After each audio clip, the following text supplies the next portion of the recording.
रोचक सप्ताहांत में मैं जितेंद्र शर्मा आपके सामने फिर उपस्थित हूँ एक और नायाब कहानी लेकर। R.K. नारायण। नारायण अंग्रेजी साहित्य के भारतीय लेखकों में 3 सबसे महान उपन्यासकारों में गिने जाते हैं। मुल्कराज आनंद, राजा राव और R.K. नारायण।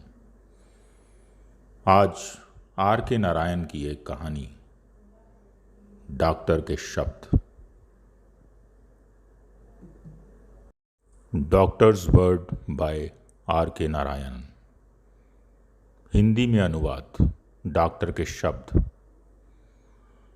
डॉक्टर रमन के पास मरीज बीमारी के आखिरी दिनों में ही आते थे। वे अक्सर चिल्लाते, तुम एक दिन पहले क्यों नहीं आ सकते थे? इसका कारण भी साफ था, डॉक्टर की बड़ी फीस, और इससे भी ज़्यादा महत्वपूर्ण बात यह कि कोई ये नहीं मानना चाहता था कि आखिरी समय आ गया है और डॉक्टर रमन के पास जाना चाहिए। आखिरी समय और डॉक्टर रमन जैसे एक दूसरे से मिलजुल गए थे, इस कारण वह उनसे डरने भी लगे थे।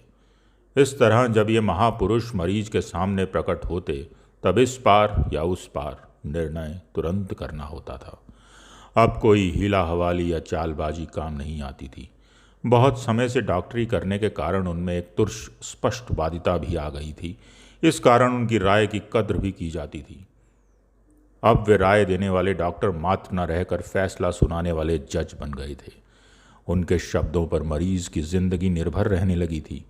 लेकिन डॉक्टर साहब इन सबसे परेशान नहीं होते थे। वे नहीं मानते थे कि मीठे शब्द बोलकर जिंदगी बचाई जा सकती है। वे नहीं सोचते थे कि झूठ बोलकर दिलासा देना उनका कर्तव्य है, जबकि प्रकृति कुछ ही घंटों में फैसला सुना देगी। लेकिन जब भी उन्हें उम्मीद की कोई जरा सी भी किरण नजर आती, तो वे कमर कसकर मैदान में उतर पड़ते और चाहे जितने घंटे या दिन भी लग जाएं, वे सब कुछ भूल कर मरीज को यमराज के पंजे से छुड़ा लाने का प्रयत्न में लग जाते। आज एक मरीज के सिरहाने खड़े उन्हें खुद को दिलासा देने वाले ऐसे लोगों की ज़रूरत महसूस हो रही थी, जो झूठ बोलकर भी उन्हें ढाढ़स बंधा सकें। रूमाल निकालकर उन्होंने माथे से पसीना पोंछा और मरीज के पास चुपचाप कुर्सी पर बैठ गए। बिस्तर पर उनका जिगरी दोस्त गोपाल निढाल पड़ा था। उनकी दोस्ती 40 साल पुरानी थी, जो किंडरगार्टन स्कूल से शुरू हुई थी। अब परिवार और काम धंधे की बातों को लेकर उनका मिलना जुलना काफ़ी कम हो गया था, पर प्यार में कमी नहीं आई थी। इतवार के दिन शाम को अक्सर गोपाल उनके पास पहुंच जाता और अस्पताल के एक कोने में चुपचाप बैठा प्रतीक्षा करता रहता कि डॉक्टर साहब कब खाली होते हैं। फिर दोनों साथ खाना खाते, फिल्म भी देखते और देश दुनिया की जमकर बातें करते। यह उनकी स्थायी मित्रता भी थी और इसमें वक्त और हालात का कोई असर नहीं पड़ा था। अपनी व्यस्तता के कारण डॉक्टर रमन ने इस बात पर ध्यान ही नहीं दिया कि गोपाल पिछले 3 महीने से उनसे मिलने नहीं आया है। एक दिन सुबह जब उन्होंने मरीजों से भरे अस्पताल की एक बेंच पर उसके बेटे को इंतज़ार करते देखा, तब उन्हें यह याद आया। फिर वे घंटे भर तक उससे बात करने का वक्त नहीं निकाल सके। इसके बाद जब वे ऑपरेशन रूम जाने के लिए उठे तो उसके पास जाकर बोले, क्यों आए हो बेटे? लड़का झेंपता हुआ धीरे से बोला, माँ ने भेजा है। बात क्या है? पापा बीमार हैं। आज ऑपरेशन करने का दिन था और 3 बजे तक वह फुर्सत नहीं पा सके। इसके बाद वह तुरंत लाली एक्सटेंशन में स्थित मित्र के घर के लिए चल पड़े। गोपाल बिस्तर पर पड़ा सो रहा था। डॉक्टर साहब उसके सिरहाने जा खड़े हुए और पत्नी ने पूछा, ये कब से बीमार हैं? 1.5 महीना हो गया डॉक्टर साहब। किसका इलाज चल रहा है? एक पड़ोसी डॉक्टर का। हर तीसरे दिन आते हैं और दवा देते हैं। नाम क्या है उसका? यह नाम उन्होंने कभी नहीं सुना था। बोले, इसे मैं नहीं जानता, लेकिन मुझे तो कुछ बताना था। तुमने खुद क्यों खबर नहीं की? हमने सोचा आप व्यस्त होंगे और व्यर्थ में आपको परेशान करना होगा, पत्नी ने बड़ी दयनीयता से कहा। वह काफ़ी परेशान नजर आ रही थी। डॉक्टर समझ गया, अब गंवाने लायक वक्त नहीं बचा है। उन्होंने कोट उतारा और बक्सा खोला, इंजेक्शन ट्यूब निकाली, सुई खौलते पानी में रख दी। पत्नी उन्हें ये सब करते देखकर और भी परेशान होने लगी और सवाल पूछने लगी। अब सवाल मत करो, डॉक्टर ने ज़ोर से कहा। उसने बच्चों पर नज़र डाली जो खौलते पानी में सुई को उछलते देख रहे थे। वे बोले, बड़े लड़के को यहीं रहने दो, बाकी सबको किसी और कमरे में भेज दो। मरीज की बांह में इंजेक्शन लगाकर वह कुर्सी पर बैठ गए और घंटे भर उसे देखते रहे। मरीज शांत पड़ा था। डॉक्टर के चेहरे पर पसीना निकल आया और थकान से आंखें मूंदने लगीं। मरीज की पत्नी कोने में खड़ी चुपचाप सब कुछ देख रही थी। फिर धीरे से बोली, आपके लिए काफ़ी बनाऊं? नहीं, हालांकि भूख से वे बेहाल हो उठे थे।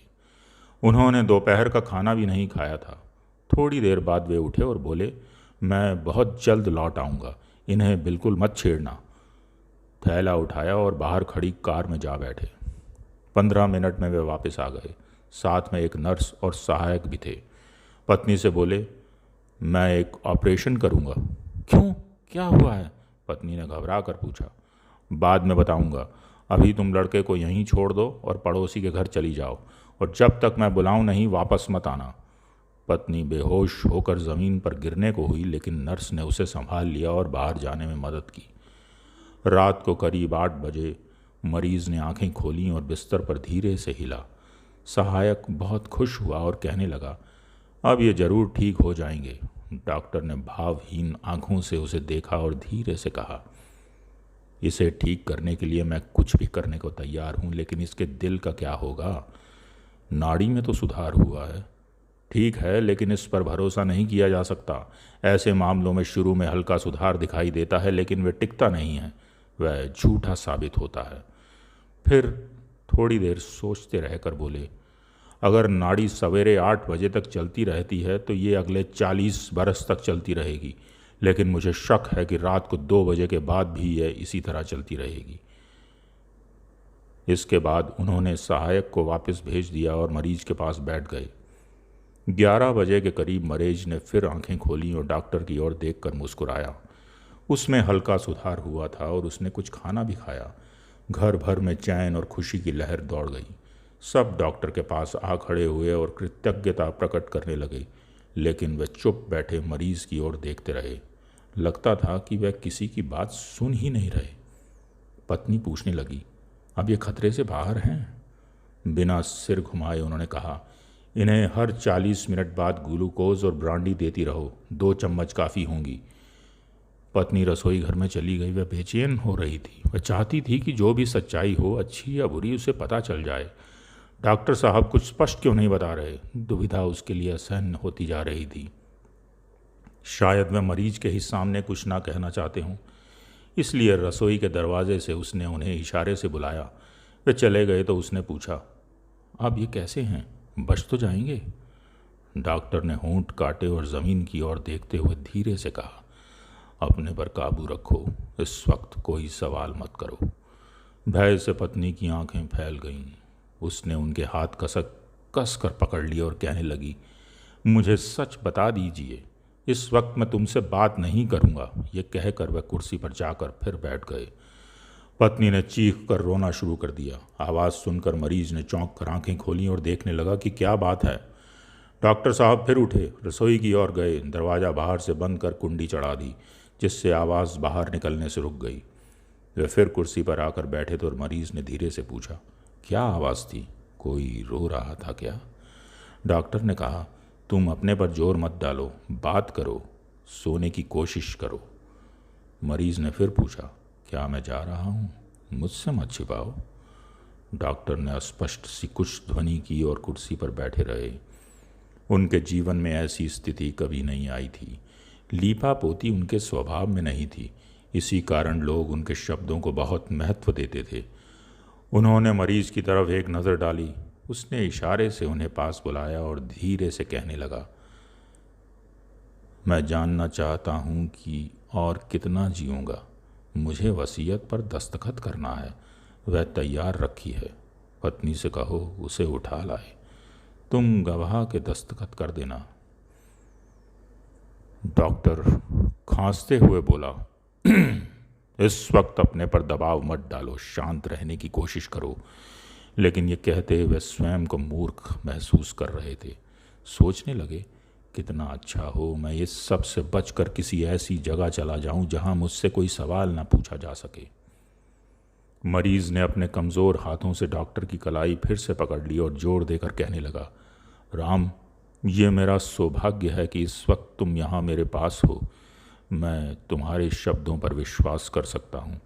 मैं जायदाद का मामला सुलझा कर जाना चाहता हूँ, नहीं तो मेरे बाद पत्नी और बच्चों को बड़ी परेशानियों का सामना करना पड़ेगा। तुम्हें सुबिया और उसकी बातों लोगों की जानकारी है। वक्त रहते मुझे दस्तखत कर लेने दो, बताओ। ठीक है, लेकिन ज़रा ठहरो, डॉक्टर ने उत्तर दिया। फिर वह उठे और बाहर अपनी गाड़ी में जाकर बैठ गए। सोचने लगे। घड़ी देखी, आधी रात हो चुकी थी। वसीयत पर दस्तखत होने हों तो 2 घंटे में भी हो जाना चाहिए, नहीं तो वे संपत्ति के बारे में जिम्मेदार नहीं होना चाहते थे। घर की समस्याओं का उन्हें अच्छी तरह ज्ञान था और सुबैया तथा उसके लोगों को भी उन्हें यही जानकारी दी थी। लेकिन उस वक्त वे क्या कर सकते थे? अगर वे वसीयत पर दस्तखत करने की सुविधा उसे दे देते तो यह उसकी मौत का परवाना भी हो सकता है, क्योंकि इसके कारण जीवित रहने की उसकी कोशिश एकदम खत्म हो जाएगी। वे गाड़ी से निकले और घर की ओर चल पड़े। फिर कुर्सी पर जाकर बैठ गए। मरीज बराबर उनको देखे जा रहा था। डॉक्टर ने खुद से कहा, अगर मेरे शब्द इसे बचा सकते हैं तो मैं इसे मरने नहीं दूंगा। वसीयत की फिर क्यों ज़रूरत है? वे बोले, सुनो गोपाल, ये पहली दफ़ा वे अपने मरीज के सामने नाटक करने जा रहे थे, झूठ बोलकर जीवन जीने की उसकी इच्छा जगाने। मरीज के ऊपर झुककर वह जरा ज़्यादा जोर देकर बोले, तुम वसीयत की फिक्र मत करो, तुम जियोगे, तुम्हारा दिल बहुत मजबूत है। यह सुनते ही गोपाल के चेहरे पर चमक आ गई। संतोष की सांस भर के उसने कहा, तुम कह रहे हो ये? तुम्हारे मुंह से निकली बात जरूर सच होगी। डॉक्टर ने कहा, हाँ, मैं कह रहा हूँ, तुम हर क्षण ठीक हो रहे हो। अब सो जाओ, गहरी नींद में सो जाओ, मन से सब परेशानियां निकाल दो, मैं सवेरे तुमसे मिलूंगा। मरीज ने कृतज्ञ भाव से डॉक्टर की ओर देखा और फिर आंखें बंद कर लीं। डॉक्टर ने अपना बैग उठाया और धीरे से दरवाज़ा बंद करके बाहर निकल गए।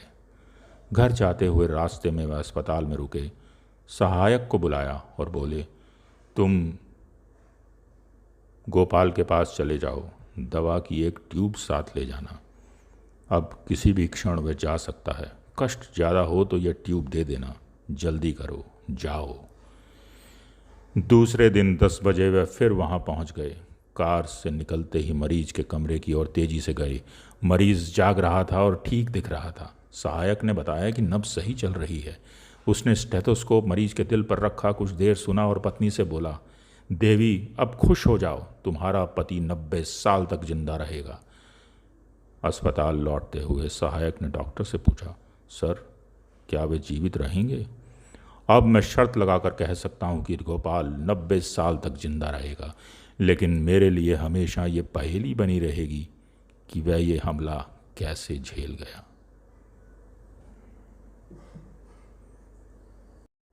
तो आपने देखा कि कितनी सहजता से, कितनी सरलता से श्री आर के नारायण ने इस कहानी के माध्यम से ये एक बहुत ही सशक्त संदेश हमें दिया है कि एक विश्वसनीय दिलासा के शब्द एक उम्मीद की किरण में बदल सकता है, और वह किरण कैसे एक असंभव सी लगने वाली परिस्थिति को जीवन की लौ में तब्दील कर देती है।